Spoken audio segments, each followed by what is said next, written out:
Welcome to the Ben and Tony podcast, and today we're joined by the Middle Eastern tech legend and community builder, Racha Ghamlouch. Because Racha has been operating so deeply in the Middle Eastern tech scene since its very inception, this episode is not only Racha's story, but also a lesson in how to navigate the region's business nuances and its communities too. For anyone with a passion for the Middle East, looking to move their business into the region, or simply wanting to hear an interesting story, you need to hear what Racha has to say. She brings this story to us with warmth, with depth, and with a kind spirit and easygoing nature. Racha has an awesome energy that will inspire you. Perhaps the best way to describe her comes through a story she tells us about setting up a tech conference in Saudi Arabia.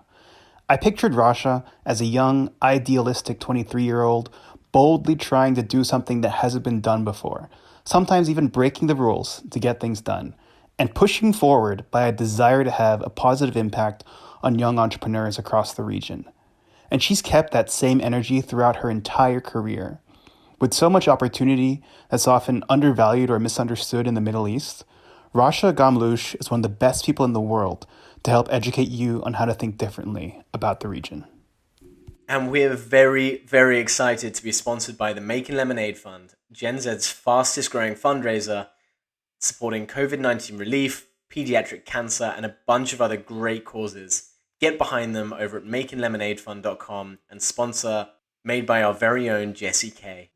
And this would not be possible without you guys, our listeners, so hit that subscribe button. We're on Spotify, Apple, and also YouTube. We really, really appreciate you guys, and hope you enjoy the episode.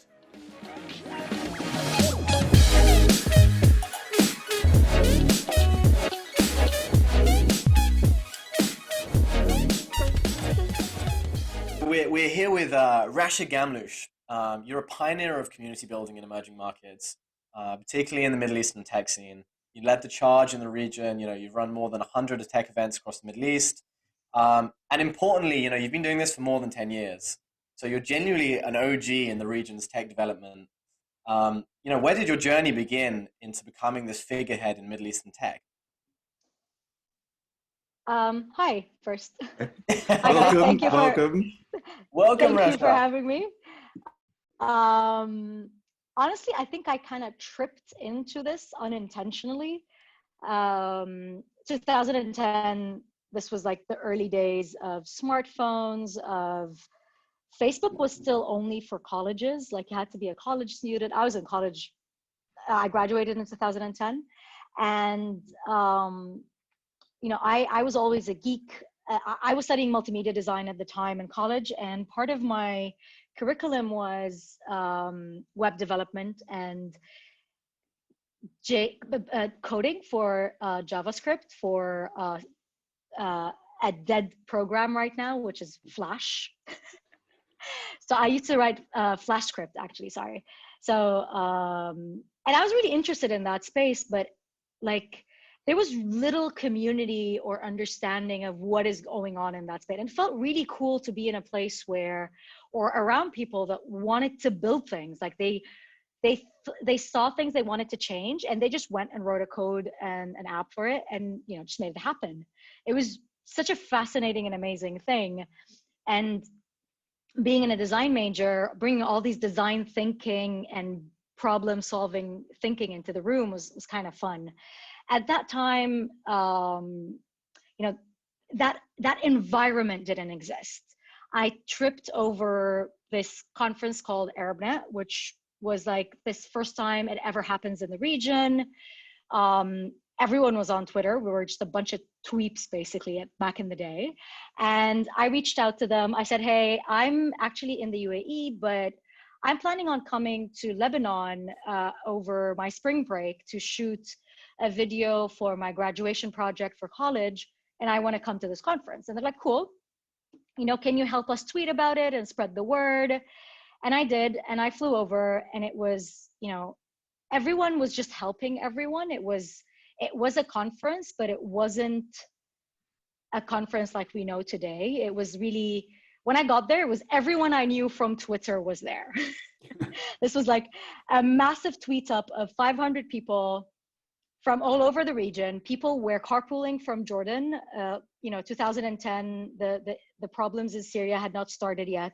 So people were carpooling from Jordan. It's a 5-hour drive from Amman to Beirut through Syria.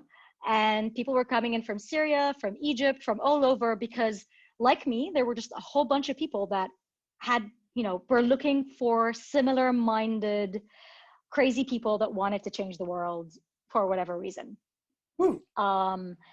And we just sat there and tweeted and met amazing people. I still know most of the people I met that day, or those 3 days we were there in Beirut.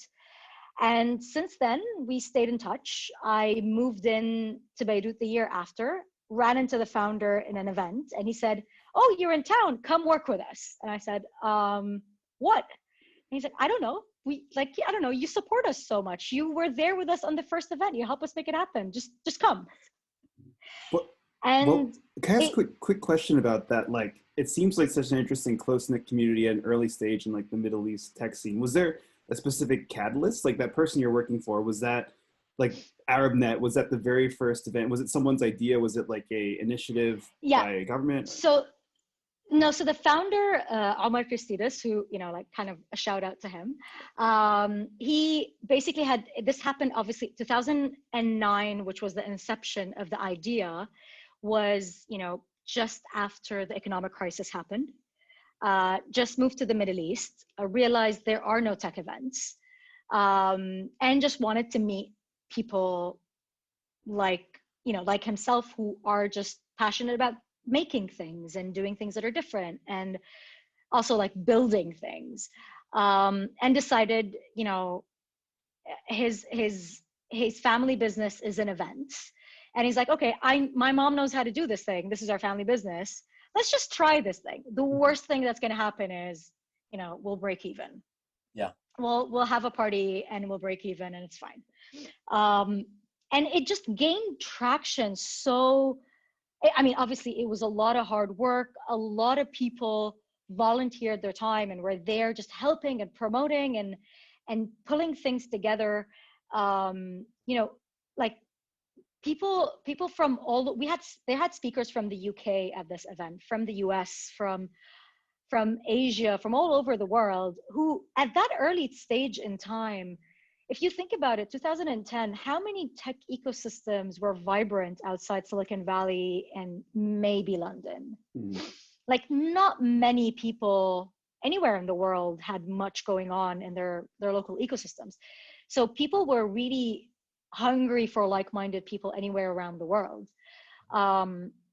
By the time the next event happened, I was already on the team. And it was just, things just fell into place. I joined in the team in 2011. We did our first event in Cairo then. It was miraculously the single week that fall that there were no protests in, because that was kind of the Jan 25 revolution lead up, basically. We literally got away with that 1 week. The moment our flight left, it was just chaos. Wow.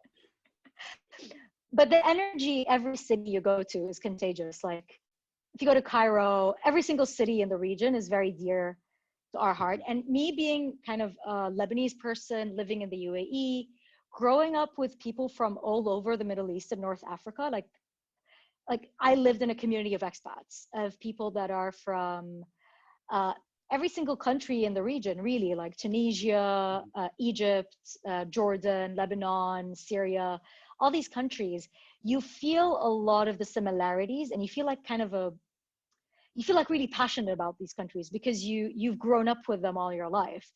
So, and this is something that like the whole team within the company had in common. We were all, in a way, third culture kids. Like, most of us did not grow up in our home countries. The founders actually studied in the US. His parents are not originally Lebanese. He grew up in Lebanon. His grandfather is actually Greek. So like, these mixed culture kids coming together and feeling like this not nationalism, but passion about making that trumps nationalism, and passionate about like empowering their communities around them, regardless of who these people are. Like it's really, this is kind of the energy that was in the room all the time. It's like, I don't care what your passport is. We really care about you as a maker and how you can make it. Beautiful. That's really amazing. Yeah, and how did you, you know, how would you market this across all of these different countries who are involved? Was it just word of mouth and having contacts? Twitter. Twitter? Um, What was it? you you call. I think people underestimate the power of just picking up the phone, calling someone and saying, "Hey, we want to come to your city and do something cool. We think you're really powerful in your city, and can you help us? Like we want to do this thing. And we'll put your logo on our event, and we'll promote you on our marketing material. Be our partner." I think this is. I don't. I really believe in the power of partners. Like this give first approach, and ask for help when you need it. Like give people credit for helping you and ask them for help. There's absolutely no shame in that. And you'll be surprised how much people are willing to open doors and help you out if you are humble enough, and if they think you're doing something cool and you're being very passionate about it. The way you describe this awesome group of people, very passionate third culture kids in a way, and it's like early, exciting Middle East tech scene. It sounds like something from like early days of Silicon Valley, I guess the Middle Eastern Silicon Desert, whatever it's called there. Now, I wonder if this was like one of the big transitions in your life, because it's not like you planned this, right? You weren't in school No. studying to get into tech, obviously. Was there a moment that you pulled the trigger to make this happen? Was it kind of unexpected, or is there like a moment you look back on and think like, wow, that was the day my life changed. I became a tech person. um I don't like I don't necessarily think there's like one day. I'm very like I don't have strict ideas on where I want to be in life. Mhm. I feel like I have a mission I want to achieve, and or like life goals I want to have personally, but how I get there is not so important. Like it's important that how I get there is ethical and it's compassionate, and that matters to me. But then the details in the fabric don't really matter. Like I like serendipitous kind of thing, like things that just happen. Yeah. I would be sitting in the office one day and it's like, "Oh, listen, we need you to fly to Jordan this weekend to do something." I'm like, "Yeah, cool. Yeah, I'll go to Jordan, whatever." Yeah.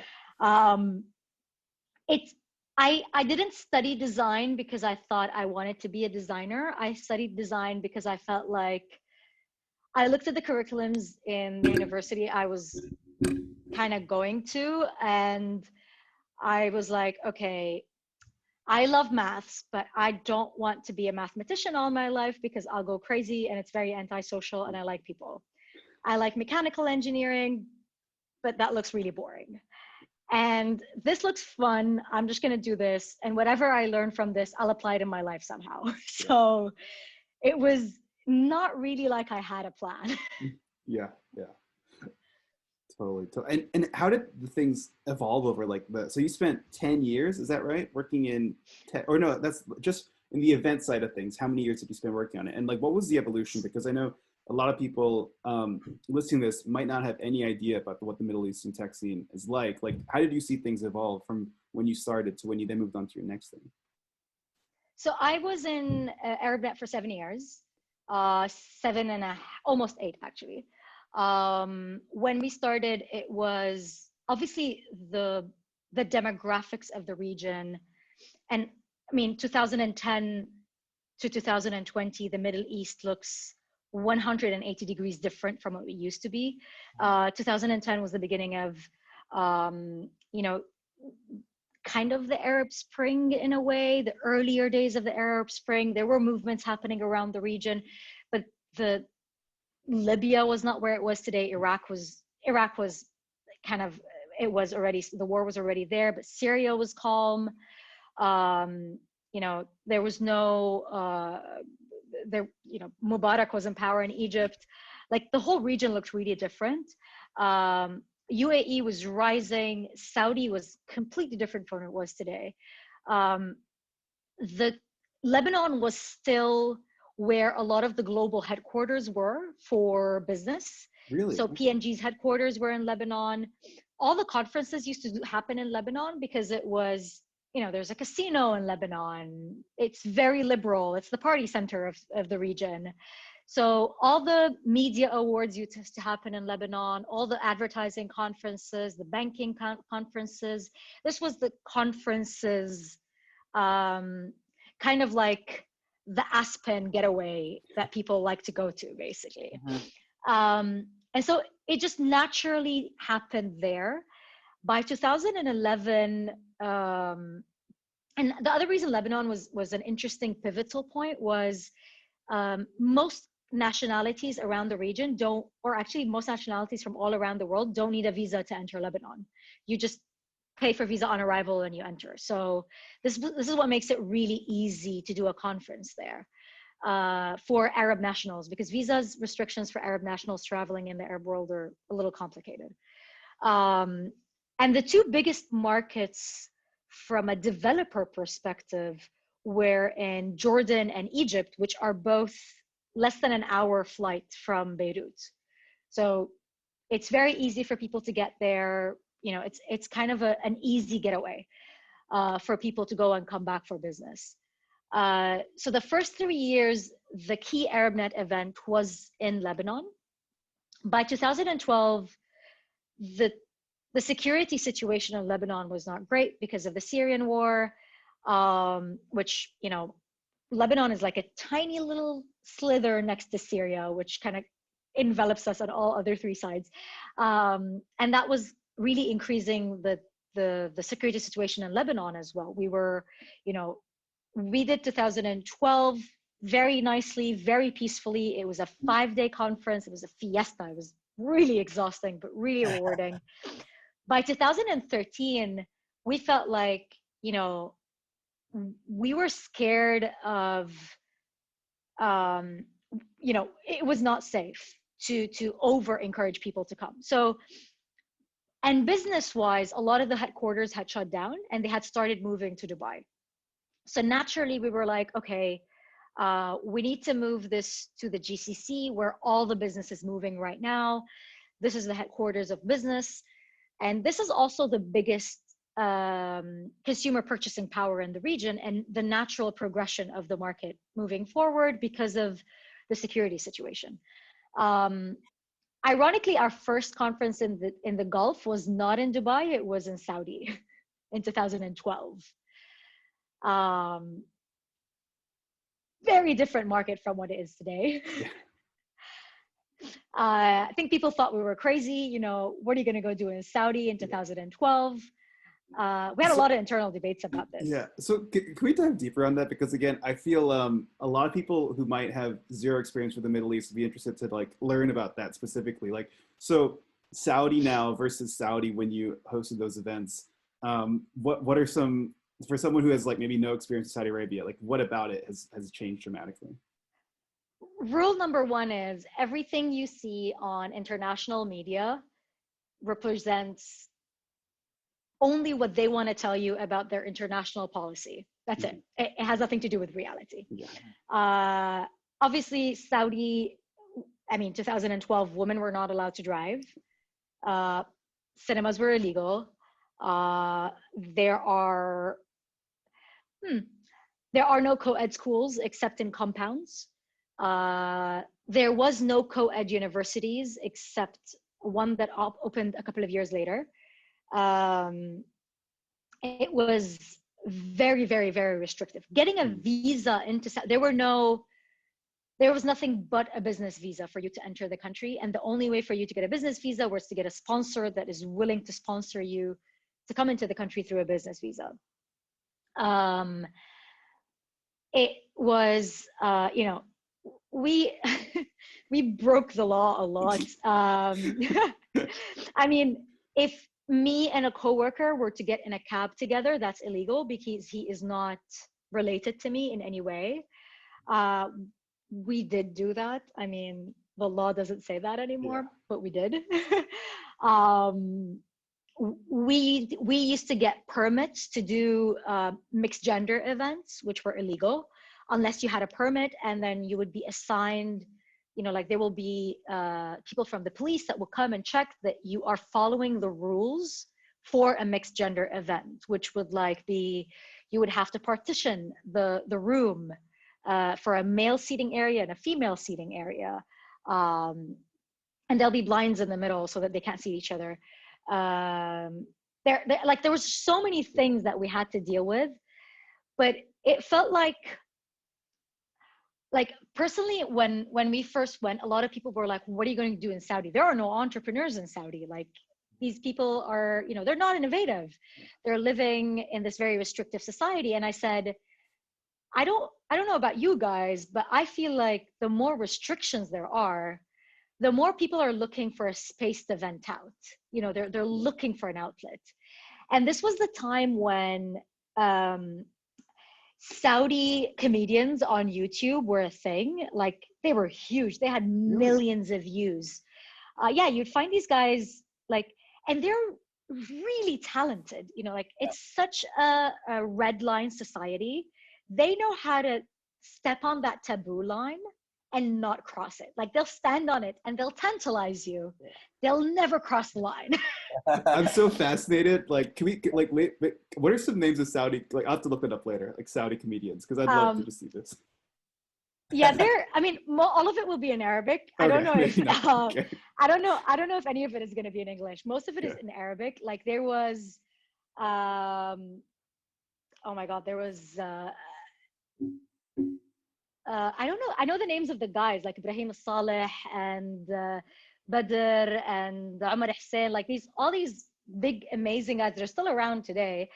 But that was the time where people started paying attention to Saudi and saying, there's a lot of energy that these guys are dying to, you know, kind of vent out. And they're using YouTube and and they're using all these, whatever is available to them to vent it out.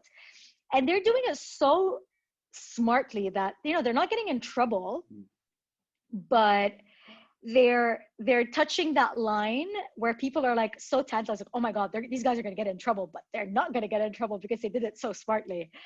And the thing, like, after the first event, you go into the room and you realize, you know, entrepreneurship ecosystems, makers are the same everywhere. It's not about what country. I'm sure if we go to the most remote country in the world and we meet people from the tech ecosystem there, they're going to have the same contagious energy that any tech event has, because I mean, it's the energy in the room that you can see in Saudi or anywhere.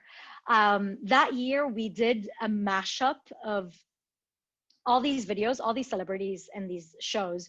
We did a mashup of it for about, like, it was like maybe 10 minutes of the top clips and how funny they are.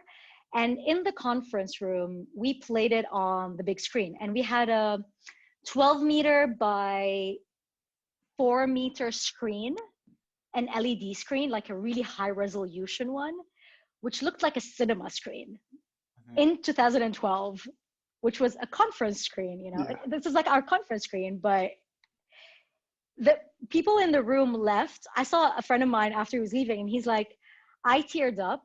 This is the first time I see Saudi guys on a cinema-sized screen in my country. This feels amazing. And I was like, oh, wow, I didn't realize this is what we were doing. That's wonderful. Like, please don't tell the authorities we had a cinema show. They get in trouble. But for them, like, how this is what it felt like to them, because, you know, this is what they've been deprived of. Obviously, since then, cinemas have opened, women drive. Women have so many positions in power right now. You know, they're in senior government. Not only is there cinema, there are funds for cinematic production. There are authorities for music, poetry, publishing, culinary arts, tourism visas. Right. Yeah. You know, I, there's just I had one question as well. Like, so you mentioned, you know, obviously a lot of the laws were basically stacked against, you know, particularly women, through the Middle East in these early days. In terms of your how you were received by the people who were attending these events, it seems like they were pretty receptive to you being, you know, a figurehead of the community that was building. Is that true, or were there some kind of limitations and reluctancies about kind of letting you in, as a woman in the space? so all of these restrictions are purely Saudi. I grew up in the UAE. I've never put a headscarf on. I've never had a Yeah. problem going anywhere. If anything, people, I mean, if you come to the UAE, women get away with a lot of things. And here you get, like, if you're female trying to get any paperwork done in a public entity, they'll fast track you to make your life easier. So you get pampered as a girl in the UAE. This is really purely Saudi. It helps that I'm not a local. So I speak Arabic as a Lebanese, and I speak English, and I look like a non-Saudi. I behave like a non-Saudi. So just like when you travel to any country where you're the foreigner, you kind of get a lax treatment of, you know, what is expected from the locals. Um, all of us, we were all young then. Like, when I first went to Saudi, I was 22. Mhm. I looked pretty young. Everyone on our team looked so young. So people did not feel like we were threatening anything. They felt like, you know, these are a bunch of kids Kids. that are really passionate and want to do something. They're so Yeah. cute. and Yeah. and that was kind of, I think that kind of worked in our favor. It felt like we didn't feel threatening to anyone. If we came in with, you know, these diplomatic shoes or whatever, I don't know, we might have gotten a different treatment. But we also were very respective, and we followed whatever they asked us. Like, okay, this is the policy you have to follow. Like, okay, sure, we'll follow whatever policy you want. We're fine with that. We don't care. We really just want to bring this empowerment message to the region. We don't really care about, we're not here to change your norms, you know. Mhm. We don't, if you want to segregate, that's kind of your problem. We're okay with it. We'll connect them online, it's fine. I think that's also so powerful how you said that, you know, this message of empowerment, and your friend who you said was tearing up because he's like, wow, the first like cinema quote unquote that I've seen in Saudi. I think people take for granted how much like power can come from an event, especially in a place where people haven't had that. You know, I think like all of us on this call, you know, you think about, oh, just event number 1000 in tech in London or in San Francisco or in New York, like, oh, rolling my eyes, I don't want to go to another event. But there's so many parts of the world where that is still, and this was obviously like 10 years ago, but it just, there's so much beauty in that I think people tend to underestimate if you're used to that. You know, if you're used to the idea of like the comfort and the obviousness and the accessibility to an event, like having one, if you don't have those circumstances, is just so impactful. Yeah, it's also really fascinating to hear about like the relationship, between comedy and, you know, expression and tech building, you know, building companies and the desire to do that. I think that's really fascinating. Yeah, I mean, you know, what's really interesting to me is, obviously, so one of the things about the Middle East is there's different dialects. So the Arabic that, you know, you speak in Saudi is different from the one you speak in Morocco. Um, if you're not exposed to different dialects and you're really lived in a one city all your life, and that's your native dialect, you might not understand someone from a different city in the Middle East because the dialect is so different. And we had a lot of people that would come to us and say, you know, how do you understand this comedy? And I'm like, I grew up in the Gulf, so I understand the cultures. Like, the culture is kind of similar to what it is in the UAE. I understand the restrictions, and I kind of understand the dialect as well. There's certain terminologies I wouldn't understand, and then I kind of get the gist from the rest of the jokes. But like, being able to experience somebody else's culture through comedy is really fascinating. And it's such a I still watch Saudi comedy today. Like, a lot of these guys now have their shows on Netflix.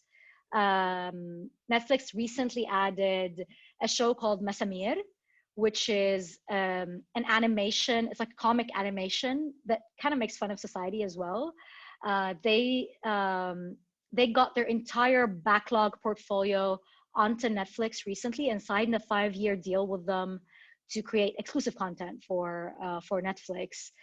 And it's something that like some people might be able to relate to, some people might not. I feel like the US and Saudi have so much in common, uh, in ways that they might not find so flattering.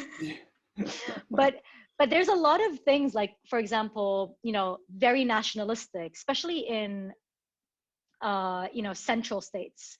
Like they're very nationalistic. They have very similar like taboos of cultural taboos, like don't talk about us, don't talk about our negativities, we're this, we're that, you're this, you're that.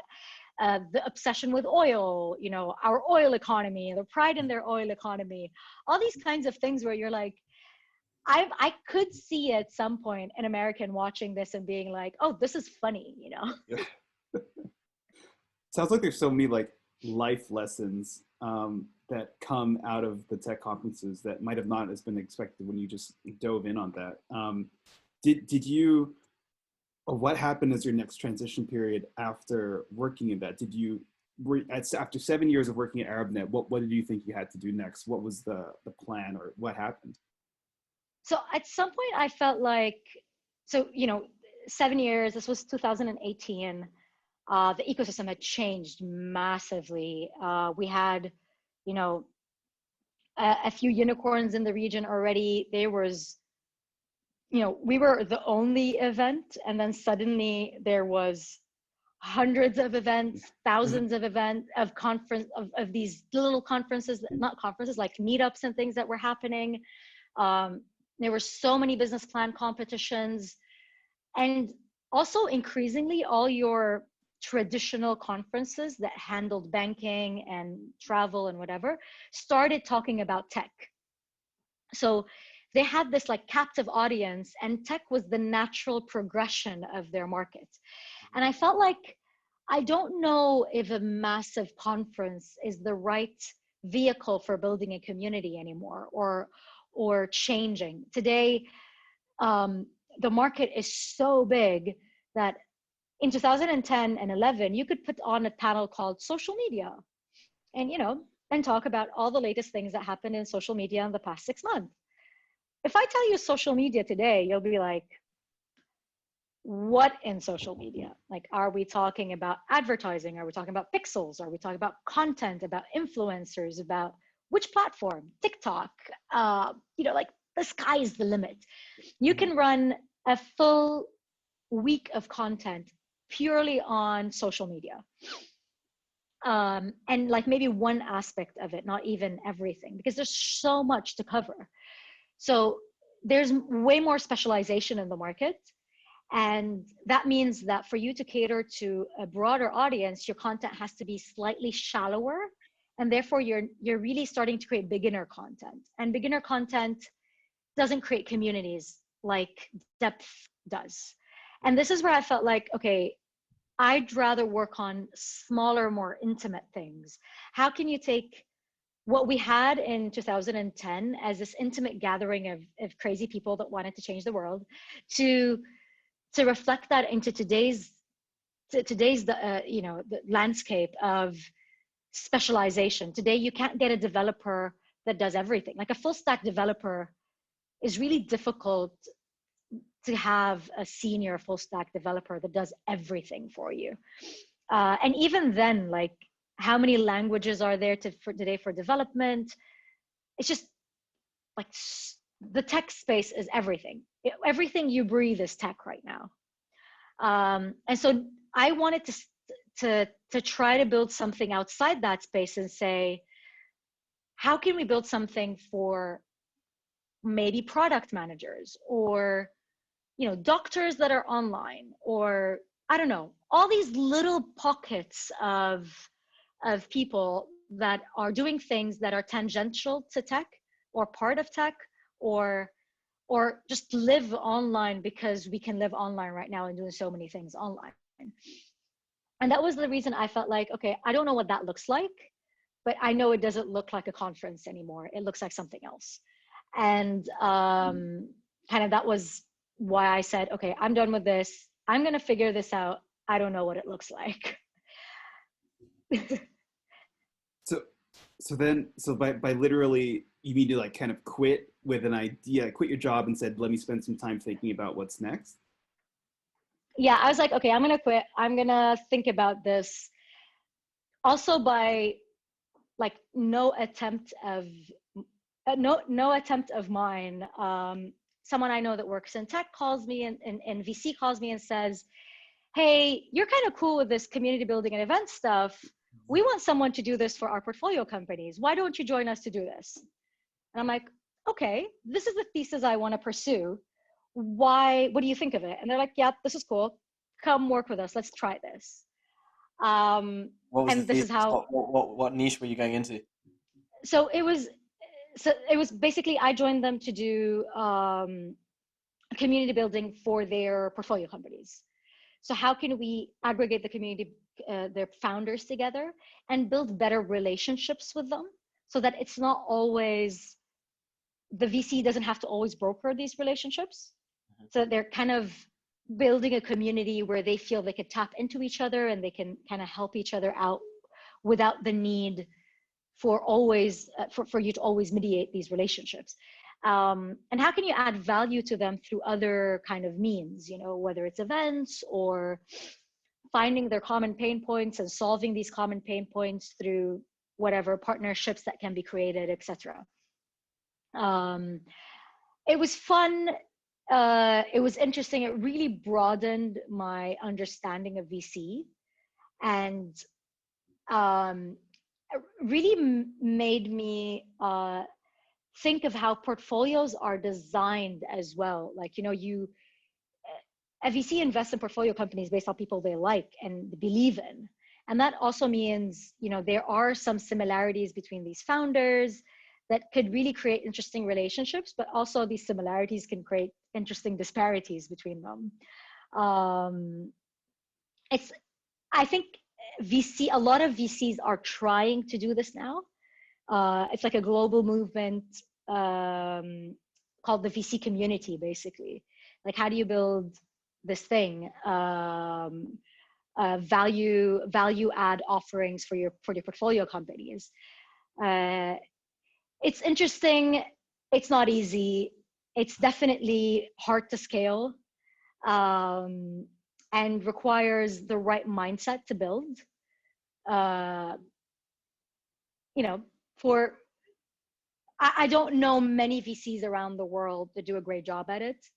And Recent Harwitz is one of the case studies that everybody loves to look at. But, you know, they did not start at the end.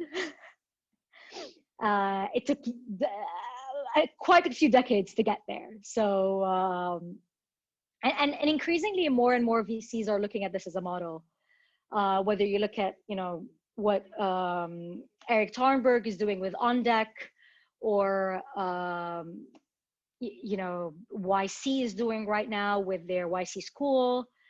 All these guys are trying to do community-based activations around their investments and how they can take that to the next level and build a moat around them and differentiation on why they should invest in you and not someone else. I was super interested in what you were saying about, okay, so obviously there was a lot more kind of Western funds, startup attention being kind of put into the region over the period of time that you're working in the Middle East, right? Over this kind of 10-year period. How did that change and affect the kind of dynamics within the region? So far, most of the international investment is not at early stage. Most of it is at later stage.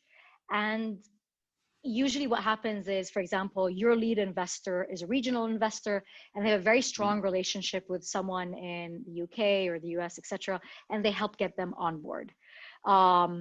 So they even rarely are on your board until really later stage when you're at the level of, General Atlantic is putting like $100 million in euro or something like that. They still are not on the ground opening doors for you yet. Everyone except 500 Startups. 500 Startups is the only fund that has been active in the region for a very long time now. And that's mainly because, Dave McClure at the time had very good relationships with the tech ecosystem here. He was angel investing and co-investing with Fadi Randour, who was one of the OGs of investing in the region. And he came to the Middle East quite often, spoke in a lot of our conferences, and was really vested in emerging markets.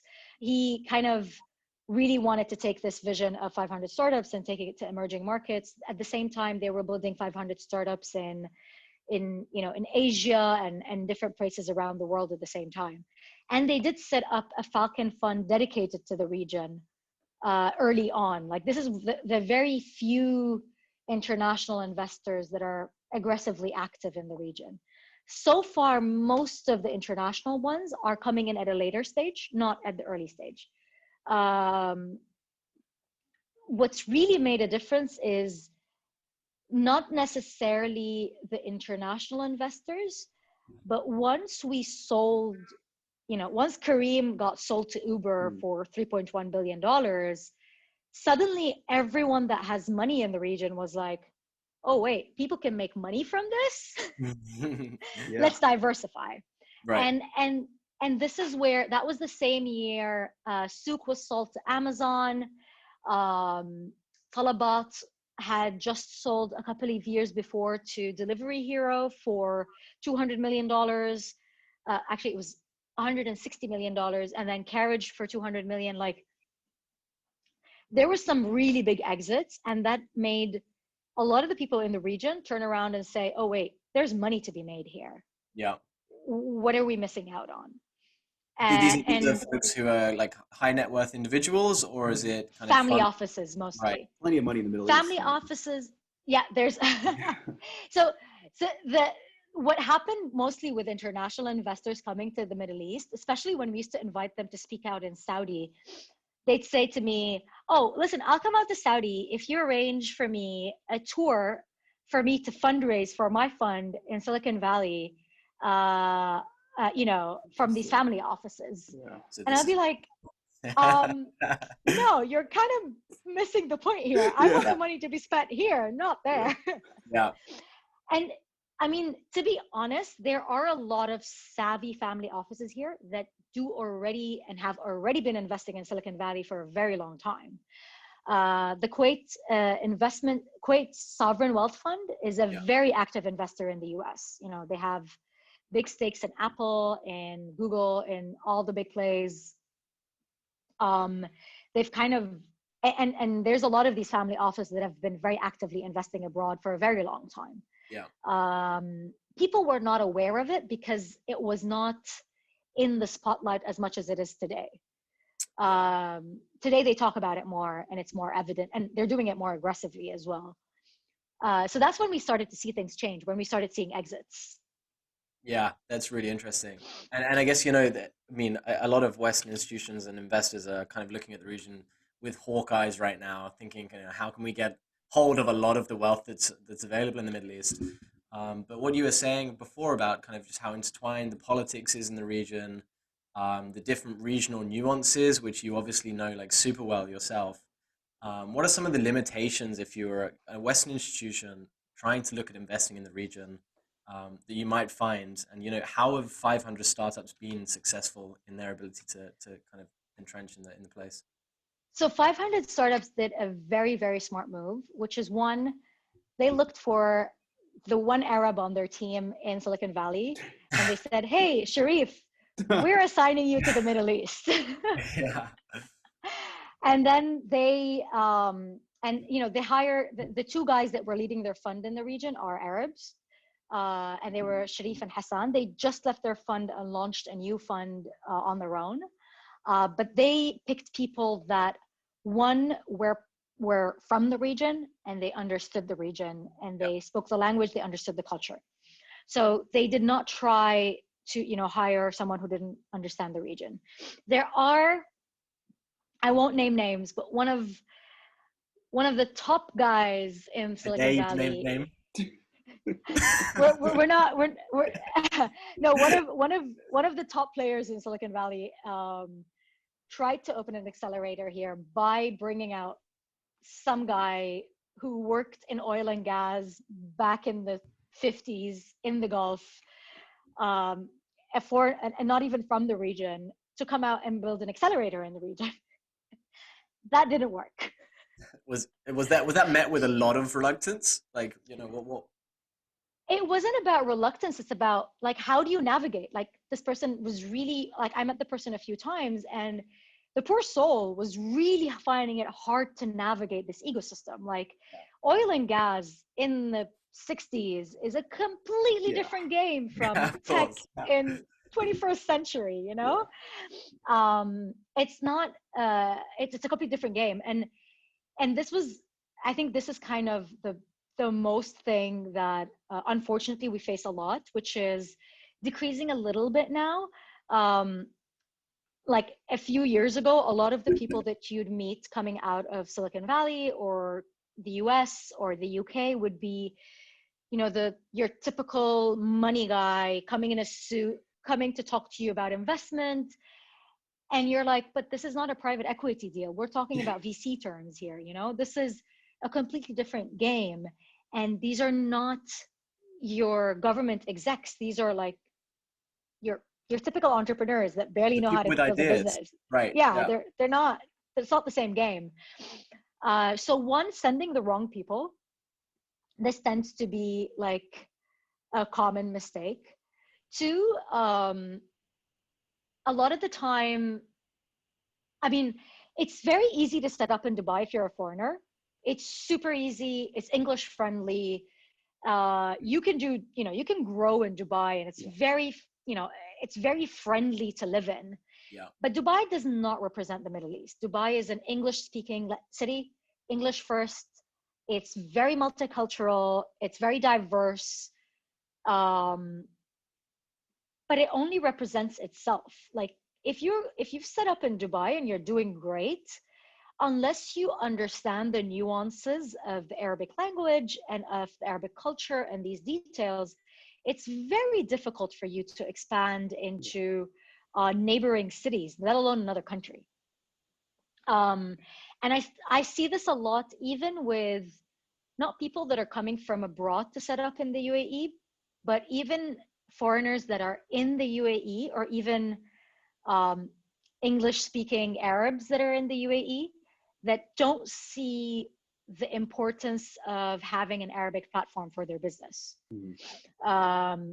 They get to a certain space, and then they hit a roadblock, and they can't grow any further, and then they wonder why. And it's really because they're not catering to the right language. And people see through, like, people, if you're using Google Translate for your website, people can tell. Yeah.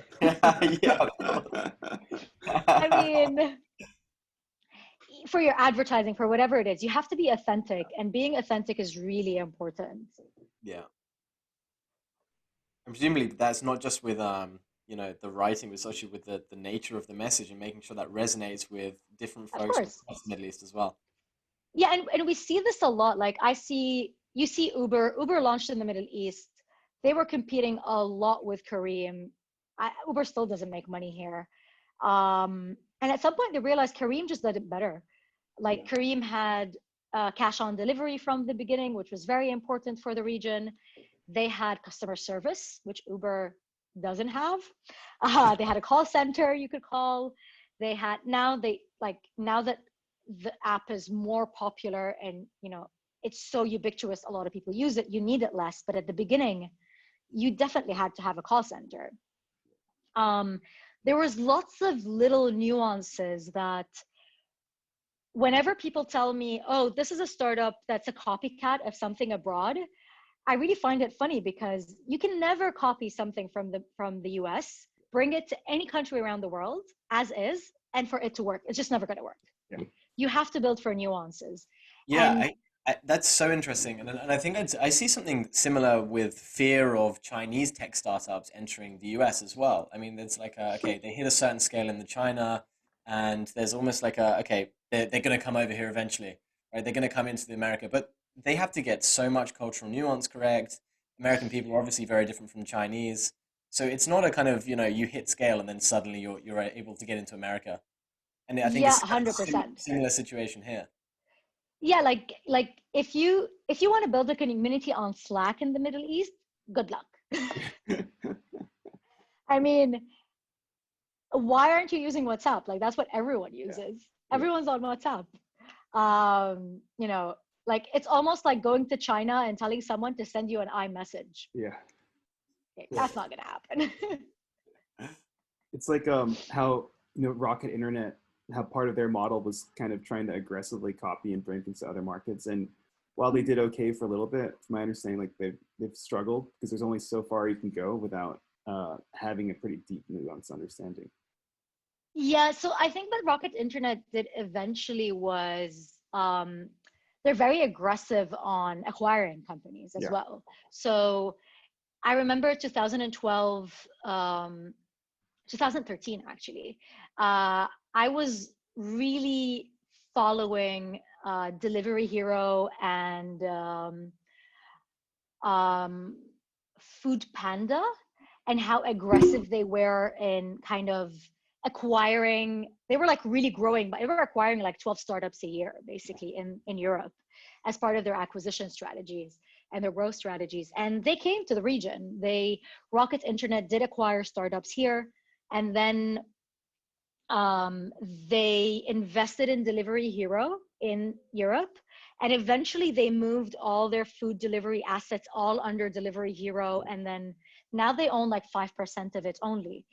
But if you're in Dubai today and you want to order food online, you are almost absolutely using Delivery Hero no matter what app you're using. They own the top three apps in the market: Zomato, um, Talabat, and Carriage. They rebranded Carriage into Talabat as well. And these were the top three, and they own all three.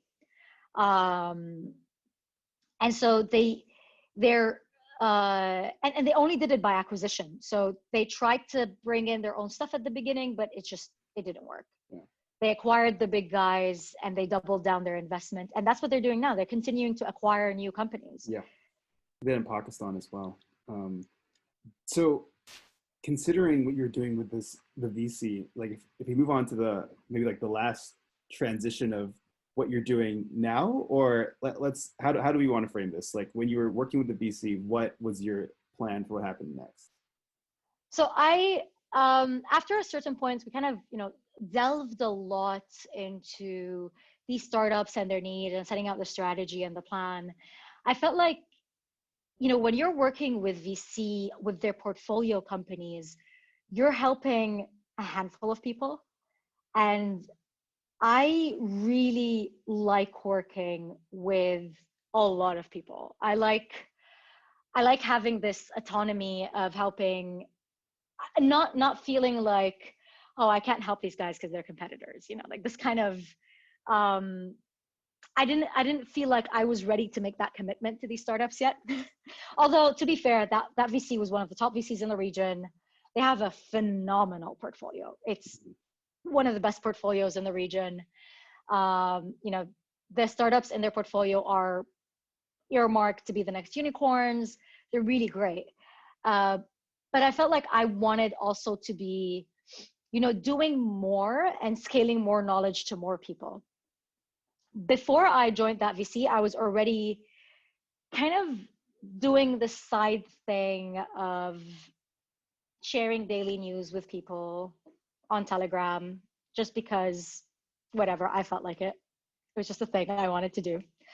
Absolutely no plan, absolutely no reason for why I did it or why I didn't do it. It was just something I felt like I did for myself, and it would take like 5 minutes extra for me to write it up and to send it to people. So I just did.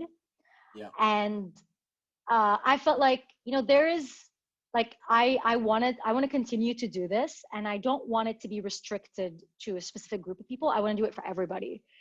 And I'm really passionate about, like, how can you, I feel like there is not enough added value content in the region for entrepreneurs. Even around the world today, there's a lot of basic things that are not available for you to understand how to set up your business, especially as more and more people become entrepreneurs or want to do side gigs or understand how this ecosystem works and become makers. So I felt like maybe I'm not ready for VC yet. This is not really where I want to be. I didn't leave with a plan again. But you did leave with like a vast array of understandings wisdom, of knowledge, network. Like I'm really bad at, like, my parents hate this. I keep telling them, oh, I kind of left my job. It's like, why, did you get something else? I'm like, no, I'll figure it out. And I felt like, okay, I'm kind of want to figure out what I want to do. I feel like this digest is really the digital digest that we're working on still now. It's like, it's been going for 3 years, 1 year of really actively doing this. And then 2 years before that of just me serendipitously just doing this on daily basis, a full commitment. So could you explain, like, is it, it's like Let's a daily 30 newsletter? What is it? Who should read it? What is it? Okay, so the digital digest is your daily like curated summary of the top tech news in the Middle East and North Africa that is delivered via WhatsApp or Telegram. WhatsApp or Telegram, because these are the most common platforms in the region. And this is where people want to get their daily, little notification of, hey, you've got mail. And email on daily basis is like, you like emails to be prettier when you get them. And, your messages don't have to be pretty. I don't have to worry about that. People that subscribe to the daily digest, the digital digest, are aspiring entrepreneurs, consultants, VCs, LPs, really anyone that works in tech in the Middle East and North Africa. People that are not interested in getting the news on daily basis, we have a summary that comes out in one email on Fridays that they can subscribe to. And, instead of getting a ping every day, they just get one email in their inbox on Friday that gives them a summary of everything that happened that week. What we cover is, we like to think of ourselves as the missing middle.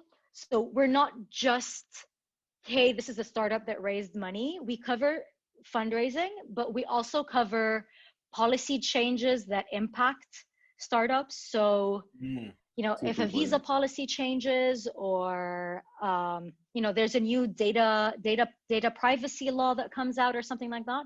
Yeah. But also, startups, policy, economy, so reports around the economy, around smart economy, anything really related to the economy in the region, as well as what regional investors are investing in abroad. And this is kind of one of those things that people don't understand why we're so obsessed with. But I think once we start getting into a few years of data, we can start to see the trends and things, how they change. Mm-hmm. It's very fascinating. In the past few months, for example, since July, the top sovereign wealth funds in the region have been heavily investing in health tech and infrastructure of health tech delivery. And this is kind of leading towards vaccines and delivery of vaccines and related to the pandemic. And you can see it, like you could see them investing in these, like, these companies, whether they're early stage or late stage companies that are in that space that they were not investing in last year. I'd also be fascinated to know, like, where they're investing in terms of geography. Like, because if you're, let's say, Kuwait Sovereign Wealth Fund, you could probably have access to deal flow around the world. So if you're saying, okay, there's some interesting stuff happening in, I don't know, the Philippines or something, then you'd be able to tell some sort of trends when it comes to the growth of, let's say, tech in the Philippines. And this is kind of our thesis is, if you want to be an informed investor or an informed entrepreneur, even an informed consultant, today you want to be able to see these trend lines from a macro and micro perspective. You want to be able to say, you know, this government is super interested in this space and this is what they're doing about it. Mm-hmm. And it's important for you as an entrepreneur to be aware of these things as well, because what we've seen very clearly throughout the few past years with the SoftBank Vision Fund and, you know, the very active Mubadala Fund and PIF in Saudi and Mubadala in the UAE, is a lot of their global investment in tech startups. Eventually, they want these startups to come to their region, and it's part of their investment thesis.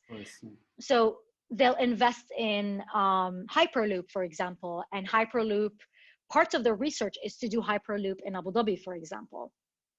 They invested in WeWork, and WeWork, well, you know, maybe WeWork is not the best example to talk about right now, but, you know, recently Mubadala invested in a scooter company, Tier Mobility in, I believe it's in Germany.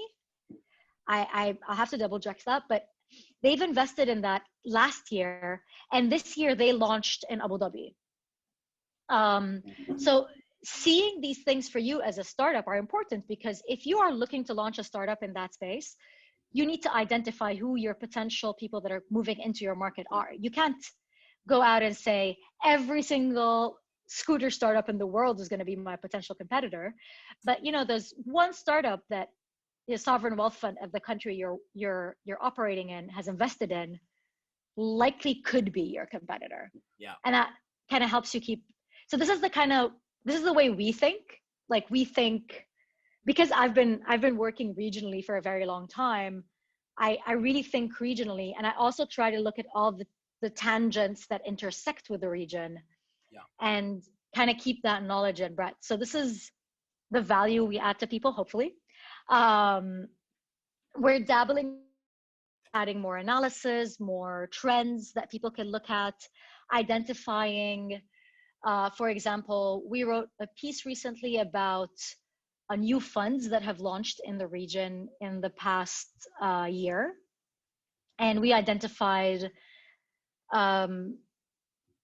how many, like, actually just literally way more than usual, 20 new funds that launched until October, which is a lot, you know, that's like less like 2 funds a month, basically. Yeah. And like, really, what is the differences between them? What spaces do they target? And this is the kind of information we think is really interesting that others are not covering. So we're not too tech, we're not too general business. We're like that middle ground of, you know, helping you build your deck if you want. If you're a startup and you're trying to identify your market, like, hopefully we'll help you build your deck. Sounds like the best absolutely resource. Love it. Yeah, fantastic. And so if I'm a VC and I'm looking to hire someone who's in oil in the 50s, and instead I decide to go for the Digital Digest, how do I sign up? How do I get hold of this information? So you go to digitaldigest.me. It's a little dingy website. It's being relaunched, but it leads you to all our links. The website is very basic. All the information is really in the newsletter and in the groups. You go there, you just decide what platform you want to join us on. You click on it, you click the language. It's bilingual, so we do everything in Arabic and English on daily basis and weekly basis. And you just sign up and you're part of the community. I don't know if we're replacing you finding a good person to run your fund yet, but we'd be happy to help you find someone if you want to. So you offer kind of consulting services as well on top of this? So because of the digest and because of like our experience, so the digest is run by me and a friend of mine, Farah Nakuzi, who both of us actually used to work at Arabnet back in the days in 2010. And we moved kind of in different paths in our careers and then kind of came back around this because we really both are super passionate about this community. And the digest is free for people. Anyone can sign up. We are looking at monetization models, but we are still feeling like the market needs more help than pulling money out of it at the moment. What we do on the back end is we offer consulting services for people that are looking to set up in the region, understanding the market and, you know, kind of how to navigate the market, who's who and what's what. But also our real big passion is community building. Yeah. And what we're really been focusing on right now is transferring our knowledge of community building throughout these years into helping VCs or startups or really anyone that wants to build a community around their products or their services to know how to do this and how to build a community and add value to people with this give first approach without being without blowing up their money and not getting the right ROI. Because I feel like a lot of people feel like community building is a cost center and don't know how to measure impact. Whereas you can be very genuine and transparent and build communities, but also make use of this community in the long term if you know how to build it right and be very genuine about it. Well, I absolutely love it, and you spoke with so much passion. So thank you so much, Racha. Look forward. We'll see you in Dubai sooner rather than later, hopefully. God, they really need to get more vaccines out. let's all like do a New Year's prayer for more vaccines. I'm in. Oh yeah, 100%. Yeah. Thank you so much for sharing your story, Racha.